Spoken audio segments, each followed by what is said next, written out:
Also I should mention that we have my book, Ancient Futures, there, where I describe in detail the ancient traditional culture that I got to know. And speaking the language fluently, I got an insight into the psychology of that ancient culture. And the social organization was very much as Gloria described. There was a human scale units. Women had a very powerful position. It's something that you need to live in the culture to realize just how much power they had, because from the outside it could look as though they had less power because they weren't so visible in the formal economy, if you like. The household economy and farming was the center of the economy, and the women tended to have more power than the men did there. But in the more distant trading relationships and out of the village and home, the women were not so visible.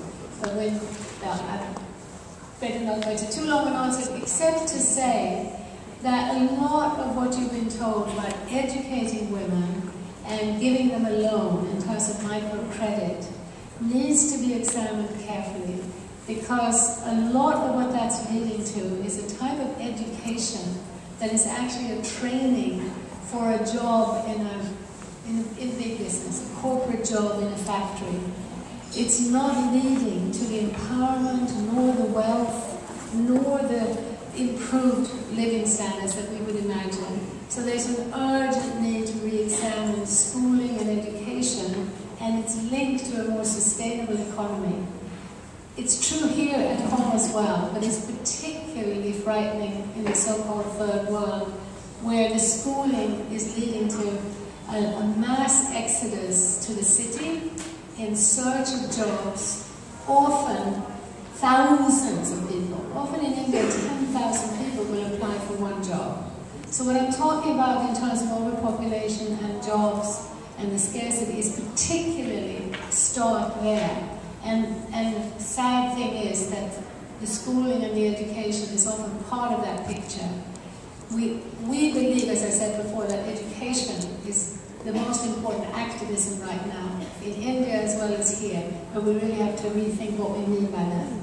The microcredit and giving a loan is not always the best way either to help people. It's been a way of bringing debt into places where there wasn't debt before, especially into rural communities, and again pulling people out of those rural communities.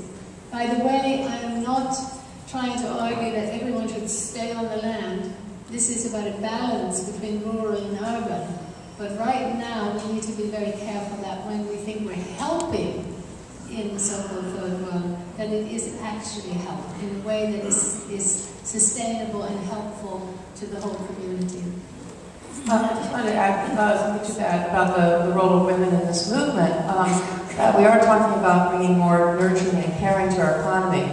So to me, that is about bringing more traditional feminine values to our economy, more feminine energy. And I feel like we've really become desensitized by our materialistic, culture, that we don't really allow ourselves to hear and feel, see the suffering that underlies this economy, the suffering for people and for animals and for nature and so on. That's true for men and women both. But I think with men, we're also desensitized by a false sense of masculinity that's based on domination of nature and people and animals and so on. So, I really feel that part of this whole movement is really about bringing more of the goddess, to all of us, men and women both, in order to have more love, to open ourselves up, to allow ourselves to really love what we love and to protect what we love, protect our children, protect our land, protect our nature and animals and so on. And I feel like that's where the power of this movement really comes from, because it's about protecting what we really care and love about.